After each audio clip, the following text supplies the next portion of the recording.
Greetings. Not the brightest of days externally, sort of matches the mood of the video in a way.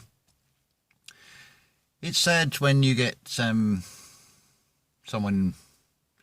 you personally regard as soul family to give you sad news that one of their fur friends has died. It's even worse when you get it happen twice in one day. And yes, from a mortal perspective, it's very sad. And it got me thinking, can we make sense of this? Is there something that we can see in this? And I think, yes, there is. There's actually a positive in this. I think it's fair to say that when you, whether it be a cat or a dog, or whatever animal, I don't like the word pet, fur friend, shall we say, we accept that they're going to be in our lives for a short time, maybe 14 years, maybe 20, thinking of cats in particular here, maybe shorter, who knows. And all sorts of things can happen. There can all manner of things and we lose these animals. We have to go through this grieving process, and it's not nice. And I think we can all relate to this in one way or another. But then I think about the testimonies that many of you have given me of how you've got these animals come into your lives, often very strange ways. They sort of pick you. What I think and what I feel is being shown here. Whilst humanity has a certain level of conscious and a spirit, obviously the spirit, because we are all one, is in everything. So that will be animals. I think our closest kinship is with mammals, but I've known of a friend years ago who had this snake that was used to being handled by humans. It would just curl up and go to sleep on your chest, and it would just feel the warmth of the body. That's what it liked. So not necessarily restricted to mammals. No doubt probably you can have this same sort of connection with trees and things as well. But obviously timescales are different there. So I don't think anybody goes out with the intention of having a fur friend knowing that they're going to have to experience the loss. So I think we need to look at the spiritual rather than the mortal side to understand this. And I think this reflects very much in Norse mythology. When you think of the stories of Valhalla and the Valkyries come down to take the fallen angels. I'm also thinking here in what is being reflected in the cards that Adrian Elise is showing in her Gaia Daily. What Levette has shown. I don't think she's doing much on YouTube at the moment. I think she's on Brighton or something. I have trouble with this phone. It just sort of won't play the video, so I've not been able to keep up. And then Victoria Cotton shows things as well. Then you've got Pippi on a String and the Cosmic Tarot, which you can read as the vast external world or on a more personal level and anything in between. It's fantastic.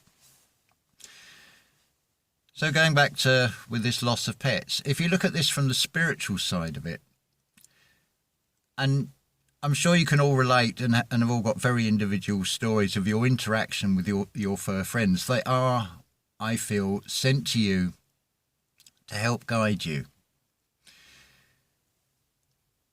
And when this untimely death seems to come along, which is inevitable in this reality, everything is temporary. But in the spiritual sense, I think what they're doing is that they're resurrecting. They're giving their life so something good will come into your life in the physical external. There's a level of sense or perception, whatever you want to call it, with animals that is completely on a different range from the human five senses. I think we can all agree on that. Even on those external senses, I mean, look how superior a dog's sense of smell is, for example, and their hearing to a human. How birds' eyesight are far greater than the physical eyes. But then when you see this from a spiritual perspective, or a higher self perspective, it now doesn't seem quite so painful, and that is the whole purpose of this video. So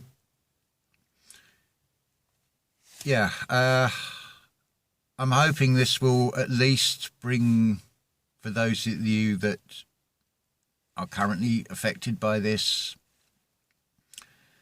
and those of you that will go through, but maybe haven't gone through this experience yet, it is painful, and it is part of our spiritual growth to experience this. This is what about being in this external realm is all about. It's about spiritual growth. By definition, something that is living is not something that's complete. It's something that is still forming. It's the idea. The outcome of the idea is that corpse, the fulfilled idea. This is why this is the realm of death, because everything is a fulfilled idea, and it is temporary. But when we turn to the spiritual, you get a very different picture of reality. I would say, and I feel that animals have this perception, these senses, that connect with the spiritual as much as anything in ways that it doesn't with humans. I don't know. Only you know how these things feel, but I'm hoping that this will at least give you some sort of solace. Which also brings me on, I mean, look at the word solace. It's got the word sol, ace, for a start. But I was thinking also sonata form. It basically works on a block of A and B in music. So you could say that A is the natural intuition, the B is the abstract, the man-made intellect. So now you have this A and B in this reality. You come in as the A and you're faced with B, and then you have to have this, just as in sonata form, this working out of things until you reach the coda, the finale, the outcome of it all, which is a mixture of the A and the B. That with Beethoven, it's best expressed as A, B, A, B, C. It's almost like abracadabra in a way. So if you see this whole process, so in a way, having these fur friends come into our lives is the A, and then the life, however long it is, and what happens in that life and your interaction is the B, that then leads to the C, which, just like everything else in this mortal realm, the remains remain. But the spirit, and the spirit is in everything. Even in what seem to be inanimate objects, there is a spirit, because it was an idea that created that physical object. So even a chair, or a salt and pepper pot, for example, I'm just totally random things. A pair of sunglasses has still got a spirit in there in some form. It's just not in a form that the five senses can detect. And let's face it, it's shown on the infrared and the ultraviolet how minuscule the physical eye perception of visible light is, and that's just the detected visible light. Does that mean that is the extremes of it, the outside polarities of it? It could go further. We haven't got a means of detecting it any more than if I have a CD, a compact disc in my hand. I can't hear what's on that compact disc unless I have some way of detecting it.